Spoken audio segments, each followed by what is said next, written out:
The fans of this sport are built differently. They demand excellence and expect nothing less. Big Ten Wrestling and Beyond is a show dedicated to the fans. Your new home for Big Ten Wrestling is here, and it starts now. Welcome inside this championship edition of Big Ten Wrestling and Beyond. Rick Pizzo joined, as always, by Shane Sparks. And with the Big Ten Championships this weekend, we get the return of the quad box. We get the drama. We get the finality, Shane, that we don't see over the course of the regular season. When you wrestle in the Big Ten, you have volunteered to play in a rough sandbox. The rubber hits the road. Let's get to the Chrysler Center. Michigan, the defending champions, will try to repeat as champions, doing so in their home venue. So we're going to get to walk you through all the seedings of all 10 weight classes, starting, as you would expect, at 125 pounds. And no surprise here to see Spencer Lee, the clear number one and the clear favorite to win it all. Yeah, Spencer Lee, I mean, this guy's got video game stats. What a career. He'll look for his fourth national title. What's interesting, Rick, he's got 3 national titles. He's got 2 Big Ten titles. My favorite stat for him, 92 career victories. 38 of those have ended in the first period. You can't make this stuff up. And when you look at some of the contenders, consider Liam Cronin, the number 2 seed, who Spencer Lee pinned in 38 seconds. But Matt Ramos had Spencer Lee in some trouble before Spencer turned the tables. Both those guys have had fantastic seasons. Liam Cronin, one of the catalysts for this Nebraska team. He's had a long career. He's had some ups and downs. It'd be great to see him finish strong. And as you said, Matt Ramos, he's been spectacular for the Boilermakers.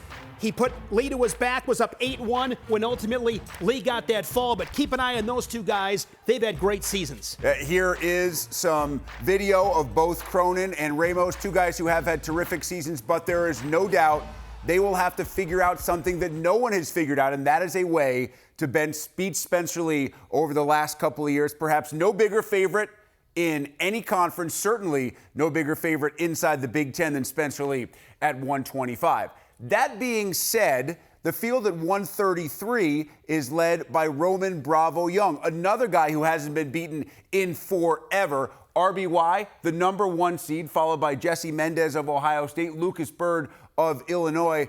RBY is just a guy who is so sound. He makes no mistakes. He gives you no room. He has not lost since the 2020 Big Tens in Piscataway. It's been that long. He's won 49 straight. He is just so good, Rick, in all the positions. He's that shiny sports car. He's also that old rusted-out pickup truck that you can still depend on and get gritty, really good on top. We've seen all facets of his game evolve over his time with the Nittany Lions. He's spectacular. So he's the one, and deservedly so. But you look at the years being had by Mendez and Lucas Bird. Now, if the seeds hold, those guys would wrestle in the semifinals, and what a semifinal showdown that would be. I love to watch these two guys, both these guys, high offense. Jesse Mendez, a true freshman. He's been spectacular. Lucas Bird, 2-time All-American. These two met at the Michigan State Open back in early November. That was a match won by Mendez.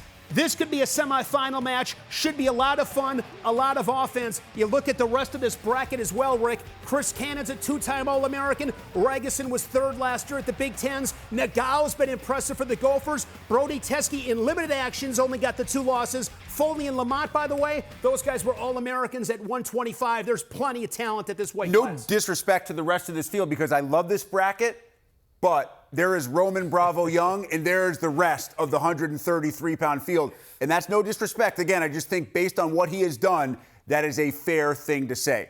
Okay, at the 3rd of the lower weights, we go to 141 for the seeding coming into this weekend's Big Ten tournaments. And Real Woods, unbeaten, the transfer from Stanford, having a terrific year for the Iowa Hawkeyes. He comes in as the number 1. And despite the fact that he's unbeaten, there are enough guys in that top 4, top 5 that Woods is going to have to wrestle his best to win the Big Tens. Woods is championship tested, 2-time All-American at Stanford. He won 2 Pac-12 titles. What I've liked about Woods this year, Rick, his first periods. I mean, he's coming out strong, getting to his offense on his feet, and very good in that top position. Got a riding time point in that win against Bo Bartlett.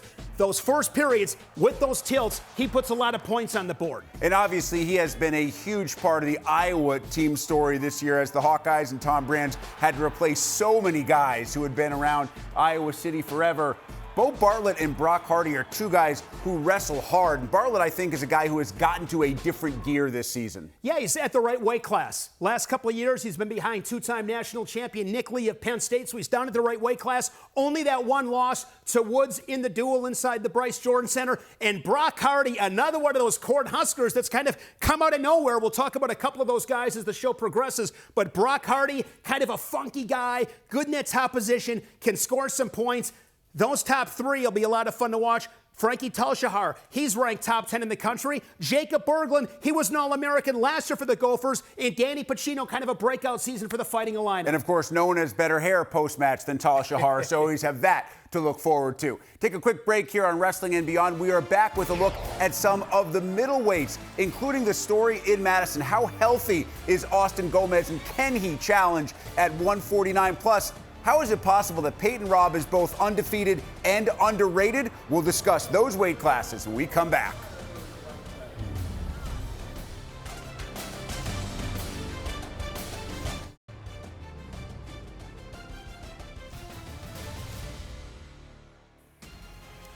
Hey, Austin Gomez says it very simply. Wisconsin's 149-pounder, injured about a month ago in his match with Yahya Thomas, says, don't count me out, because if you do, that could be a huge mistake.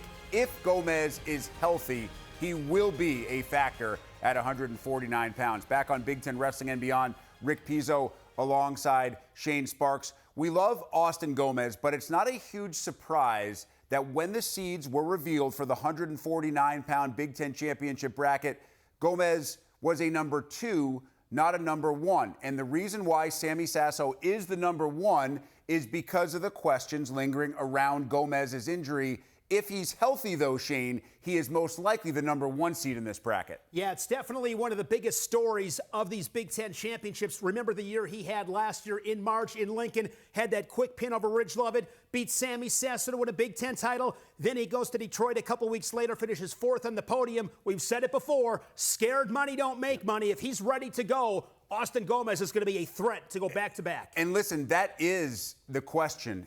How healthy is he? What have you seen from Austin Gomez since that happened that leads you to believe he may be ready to wrestle at his best in Ann Arbor? There's really no indication. I've not been in that room. All we can go off of is what Chris Bona was saying, what Austin Gomez is saying. The bottom line is you got to be able to get it done. You got to be able to show up regardless of circumstances and find a way to get it done. Now, listen, Chris Bona was asked by a fan on Twitter how he will handle this. Are you going to wrestle your best guys all the time? And he said simply, listen, you wrestle the whole tournament. Our program is based on hustle, effort, and attitude. The only way someone doesn't wrestle is if the trainer gives the red light. Now, that means if Gomez doesn't get the green light to go the full way, he doesn't wrestle. But Chris Bono appears to be saying here, if Austin Gomez is cleared, Austin Gomez is going to wrestle until he loses. Yeah, and I hope we see him because he's one of the more exciting wrestlers, not only in the Big Ten, but in the entire country. He comes out there and goes big, but at the same time, he can pick you apart. We've seen that as well. And that being said, there's a reason Sammy Sasso is also number 1. And it's not just because of the Gomez injury. He's been terrific, by the way. As an aside, also maybe my favorite guest of the year, interview-wise, here on Big Ten Wrestling and Beyond. Well, he was hooked up with that whip. I mean, right, the of boys course, hooked him of up. course. But yeah, Sammy Sasso, 3-time Big Ten finalist. He's a 3-time All-American. 2 years ago, he won the Big Ten title. That year, he was also an NCAA finalist. And with Sammy Sasso, he is so tough to score on. He's almost impossible to score on. He's one of those guys, you look like you have him 99% dead to rights, and he's like a cat. He finds a way to land on his feet. We've seen a couple matches this year where it appeared that Sammy Sasso was going to lose. Third period takedown. Next thing you know, he gets the win by 1 point. Let's move on to 157. This is a fascinating bracket and a fascinating weight class to me because Peyton Robb is the number 1 seed. He's undefeated, but Shane, I think you could make an argument that an undefeated wrestler who's number 1 in this weight class is actually somewhat underrated nationally. I am so sick of hearing the best team saying, nobody gave us a chance, we're disrespected. Peyton Robb, you're right. A guy that's undefeated. I think there's a lot of people saying, yeah, Peyton Robb might be a guy that doesn't get it done at the Big Tens. Peyton Robb has been spectacular, undefeated, and he knows his strengths. He executes those. His path to victory many times is getting that first takedown, getting a quick escape, and riding you like a dog for 2 minutes. And I think sometimes he doesn't get the credit he deserves because he doesn't necessarily wrestle sexy matches, but he wrestles the kind of matches that get him W's, and nothing is sexier than a dub. You look at the rest of this bracket, Levi Haines at 2, Chase Saldate is a dangerous guy at 4, and I'm a big fan of what Kobe Siebrecht has given Iowa. He's the number 5 seed. Yeah, he's become a fan favorite in Iowa City, and what makes this bracket interesting is Peyton Robb, Levi Haines, Chase Saldate, all undefeated in their Big Ten dual meets. Will Lewan, of course, that guy can sting you on any given day. Trevor Chumley, the Midlands champion. And how about Michael Carr? He's been around a long time. Several years back, he was a Big Ten finalist. Of course, folks out there asking, well, how can 3 of those top 4 guys not wrestle each other? How could they all be undefeated? Because it is not a true team versus team. It is an unbalanced schedule. So if they wrestle in the championships, they will be wrestling against each other for the first time this year. You have joked with me through the course of the year that 165 pounds should maybe have its own weight class tournament because it's so wide open that it's almost impossible to pick a winner. Dean Hamady, known to his friends as DJ, the number 1 seed from Wisconsin. But you look at Cam Amin, a guy with a great resume. Patrick Kennedy really coming on as of late. Alex Facundo is dangerous. Now, Carson Hartslaw hasn't had a great year, but he's a nasty wrestler if he gets in the right positions. I have no idea what to expect at 65. Hamady, the number 1 seed, I believe deservedly so. He's only got 3 losses this season. One is to David Carr of Iowa State. He's got another one to Quincy Monday of Princeton. That was in the Midlands final. And then he gave up a late takedown against Cameron Amin of Michigan inside Cliff King Arena. Try to figure this one out. Amin has beat Hamady, who has beat Kennedy, who has beat Facundo, who has beat Amin. That's 165. So you're going 1 over 2, 2 over 3, 3 over 4, but 4 back over 2. So the transitive property is not going to work. I do wonder, though, about the mentality of those top 4 wrestlers going into a weight class like this in a lose and you know you're not going to win it all situation, and how they feel about such a wide open field. I will guarantee you this. When I talk to the great wrestlers, Rick, they want to be locked in. They do not want to give themselves one little out. I will promise you, they all want a piece of the action at 165. Everybody knows it is the weight class, one of the tops in the country. What a great opportunity for all these guys to stand atop the podium in Ann Arbor and say, hey, I'm the guy. I'm the Big Ten champ. Hey, listen, if you think you know who's going to win it all at 165, well, let us know. You're exactly the only one because nobody else does. When we come back, we move on to 174. It's the all-weight room seed reveal of Carter Starocci, Mikey Labriola. We clearly expect those guys to be 1 and 2. Who else makes up the rest of that field? And can Mason Parris, with Gable Steveson finally off to greener pastures, win it all at heavyweight at his own venue?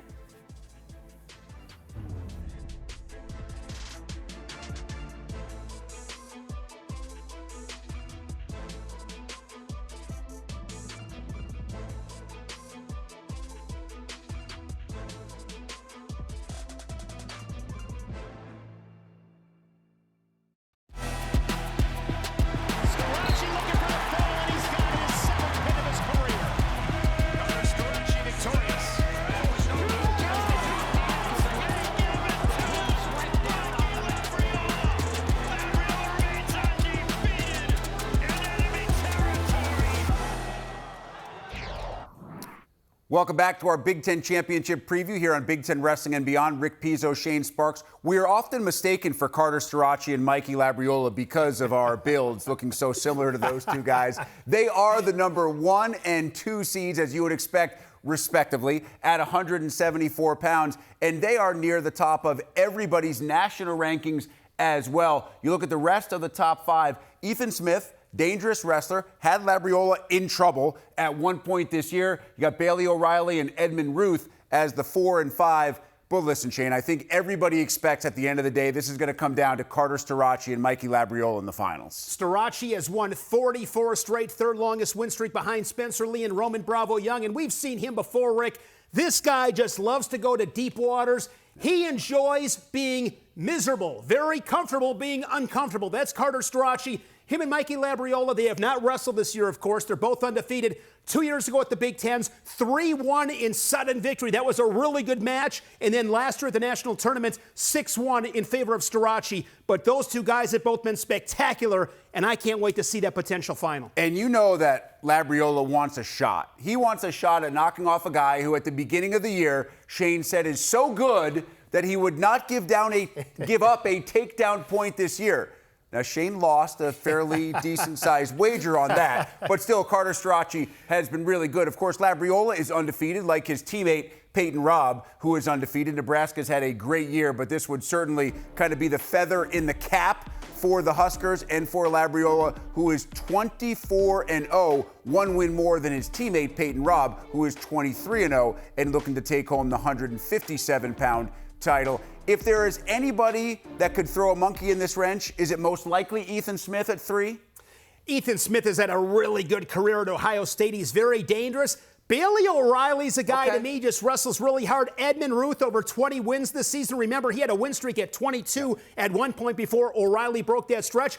DJ Washington a couple of years ago beat Carter Strachey in a dual meet. Troy Fisher's the Midlands champion. Nelson Brands wrestles hard. I mean, when you come to the Big Ten championships, Rick, you better take everybody across that line with 100% serious, because they are a threat to what you want, and you better smash them. All right, I want to move on to 184, where Carter Strachey's teammate, Aaron Brooks, is the #1 nationally ranked wrestler and the #1 seed. Ohio State's Caleb Romero at 2. Isaiah Salazar, really dangerous wrestler, sitting there at 3. Matt Feinsilver's had a nice year. Abe Assad looks to be back, looks to be healthy. Lenny Pinto all the way at 7. I know Brooks is good.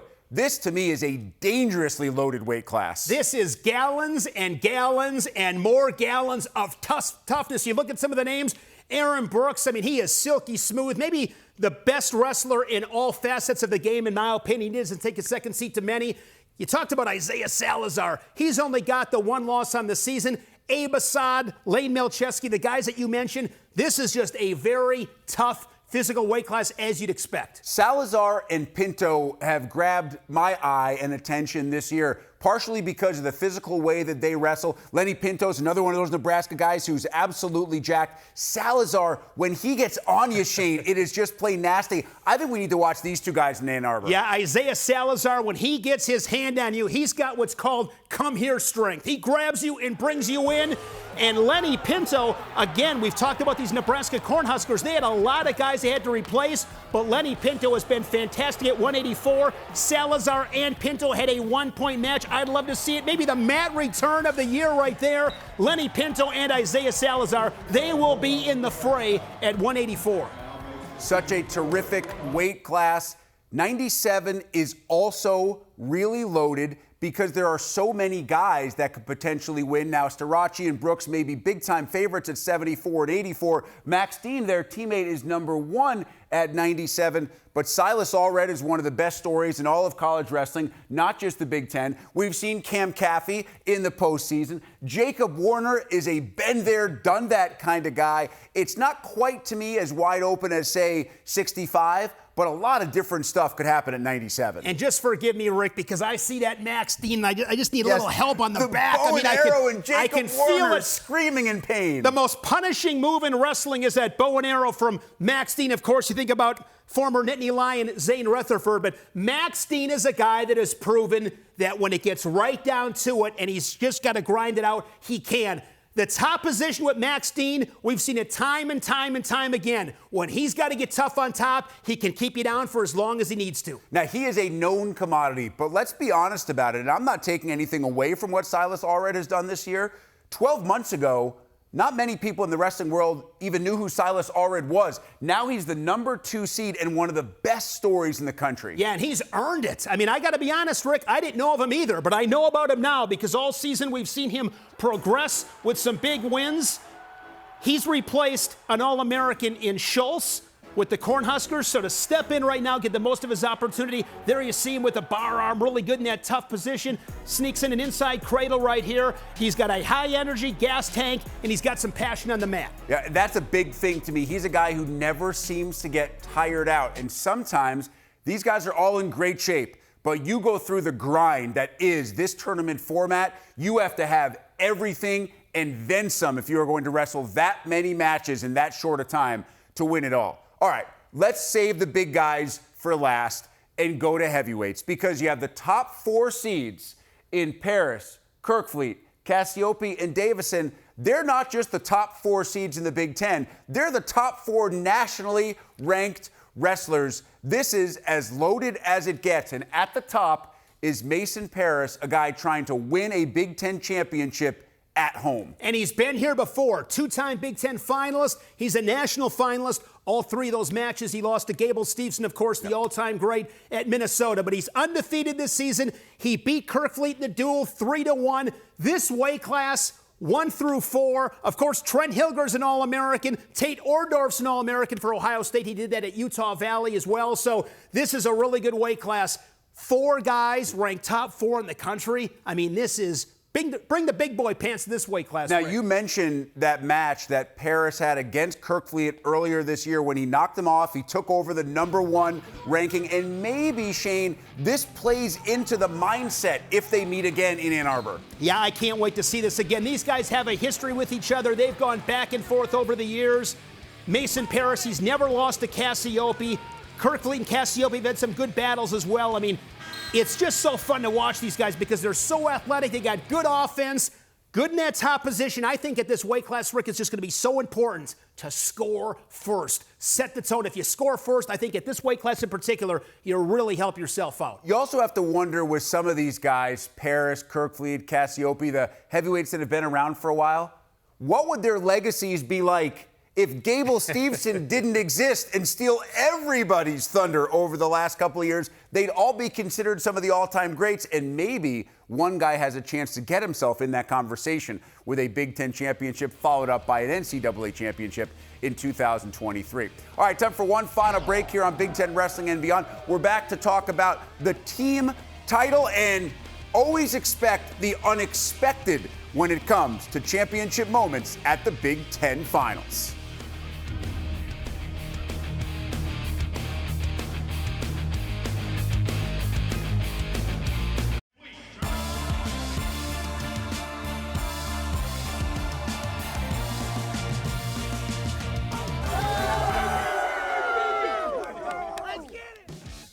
The defending champion Michigan Wolverines look to make it 2 in a row and look to do so in Ann Arbor this weekend. Big Ten Wrestling Championships. We have you covered wall to wall starting at 10 Eastern with Session 1 on Saturday going all the way through the championships. Our Sunday coverage starts at 4:30 in the afternoon. Shane, you know that means quad boxes. You know that means matches that perhaps we did not expect. What do you expect from this championship race? Penn State, once again, a heavy favorite, but they were the heavy favorites last year, and Michigan left with the trophy. I am so intrigued about some of these individual matchups, and what I love about this tournament, Rick, is when you toe the line, you expect to win, and I think it is really important to get on that podium and place at the Big Tens or stand atop the podium as a Big Ten champion. This is what you wrestle for. This is why you do it. And let's be honest, a lot of this, too, is dependent on a coach's desire to win a Big Ten championship or sometimes the desire to win a national championship, and the two don't necessarily always link together. Yeah, and we saw that a little bit last year in the finals, a couple guys unable to wrestle. I hope that's not the case. This is one of the marquee events for the sports. I want to see the superstars. I want to see the stars toe the line, go head-to-head. I want to get you, Rick, center of the match. Oh, you will see superstars. Spencer Lee will be there, Carter Starachi, Aaron Brooks, so many others, Mason Parris as well. We cannot wait, and of course, we'll be back next week to bring you all the results and the fallout. For Shane, I'm Rick. It is championship time in Big Ten Wrestling.